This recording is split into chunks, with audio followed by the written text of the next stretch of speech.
let's just read this passage, verses 14 through 23 on Mark 9.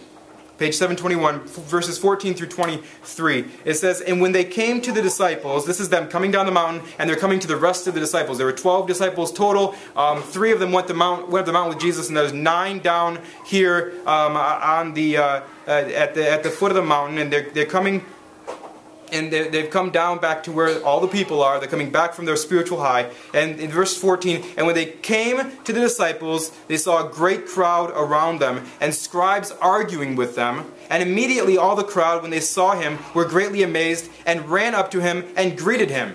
And he asked them, 'What are you arguing about with them?' And someone from the crowd answered him, 'Teacher, I brought my son to you, for he has a spirit that makes him mute. And whenever it seizes him, it throws him down, and he foams and grinds his teeth and becomes rigid. So I asked your disciples to cast it out, and they were not able.' And he answered them, 'O faithless generation, how long am I to be with you? How long am I to bear with you? Bring him to me.' And they brought the boy to him, and when the spirit saw him, immediately it convulsed the boy, and he fell on the ground and rolled about, foaming at the mouth. And Jesus asked his father, 'How long has this been happening to him?' And he said, 'From childhood. And it has often cast him into fire and to water to destroy him. But if you can do anything, have compassion on us and help us.' And Jesus said to him, 'If you can, all things are possible for one who believes.'" And so Jesus comes down this mountain, and you've got to remember, just moments ago, he had been transfigured. It's like God had put this huge stamp of approval on Jesus Christ and his ministry. I mean, he had shown the people around there his great glory. Okay, Jesus just had this incredible experience. Now he walks down the mountain, and this is what greets him. All of this craziness, all of this frustration, and you can hear it in Jesus' voice. He says, "How long do I have to be here with you people? How long do I have to be here with you people?" You can hear this holy anger in Jesus' voice. Now, I was talking to my wife about this. I get annoyed about stuff. I get annoyed by the way people drive, or the way people look at me, or the way people do this or that, or the way they talk, or the way they don't laugh at my jokes. Or I get mad at people. Jesus here is not mad for stupid reasons. He has holy frustration going on here. He has a holy annoyance. He has righteous anger happening. And there's quite a few good reasons why he is frustrated. In verses 17, 18, 20, and 22, we see the great pain and torture that Satan and his demons bring. Listen to what's happening to this boy. This is probably an 11, 12-year-old boy, the scholars think. "And someone from the crowd answered, 'Teacher, I brought my son to you, for he has a spirit.'" This is a demon. This is a demonic spirit, one of Satan's minions. "And it makes him mute. And whenever it seizes him, it throws him down, and he foams and grinds his teeth and becomes rigid. So I asked your disciples to cast it out, and they were not able to." And then verse 20, "And they brought the boy to him, and when the spirit saw him, immediately convulsed the boy, and he fell on the ground and rolled about, foaming at the mouth." This is just a terrible way for this boy that he has to live. Completely helpless to the spirit. The spirit does whatever he wants to with him. And Jesus asked his father, "How long has this been happening to him?" And he said, "From childhood. And it has often cast him into fire and to water to destroy him. But if you can do anything, have compassion on us and help us." Can you imagine being this parent, being this father, knowing that at any time this spirit may cast your boy into a fire or into a water? Can you imagine? I mean, can you imagine ever enjoying anything about life? This father takes this around with him, knowing that at any moment his son could be taken over by the spirit, and the spirit could convulse him and send him into fire, into water. There's no safety here for this man. This is a lot of stress. This is a lot of worry. This is a lot of anxiety this guy goes through. Satan is trashing this family. This is what Satan does. This is what Satan and his followers do. They trash families. They crush relationships. They bring pain. They bring torture. Satan is evil.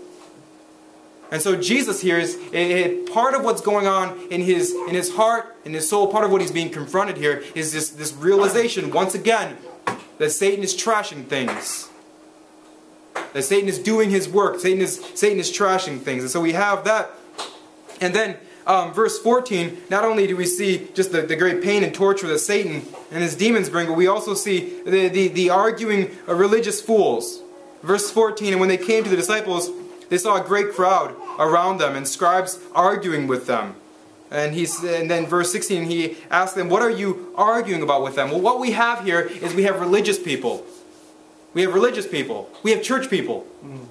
And this is how you can always tell a religious person, okay, because they're right next to tragedy and they're having their own argument. Isn't that great? I love that. They're self-righteous. They're completely ineffective. This is me half the time. I think about this. I think about like the last year of my life. All the time I've wasted arguing with other Christians about doctrinal stuff, about beliefs, about all this other stuff. And there's all kinds of people all around me that need Jesus. There's all kinds of people that need me to care for them, that need me to introduce them to Jesus, and I am in my own little world, in my own little head, and I'm having all these stupid conversations about things that do not matter.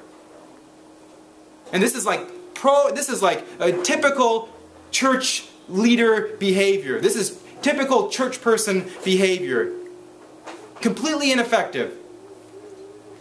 Completely ineffective. And this is where I live half the time. This is where I get on these websites where these Christian websites and one person, you know, posts something, they have some article there, and then you've got like 1,000 comments. And it's all these people, all these Christians sitting at their computer arguing with each other about what some word in the Bible means, and they're just going to town. And I'm just like, what is going on? How do you people eat breakfast, for one thing? How do you shower and shave? And how do you live your life if you spend it, you know, and all they're doing is fighting with other Christians about things that aren't helping anybody? This is where we live sometimes. Imagine the frustration. Imagine the frustration. Jesus comes down, he sees this boy just being trashed by this demon, and he sees his disciples and then these religious fanatics. He sees them arguing with each other. And unfortunately, that's where I live. I get all wound up in defending myself and defending the way I believe and defending the finer points of the way I believe and the way I teach and my ministry philosophy and my theology. I get all wound up defending myself to other Christians.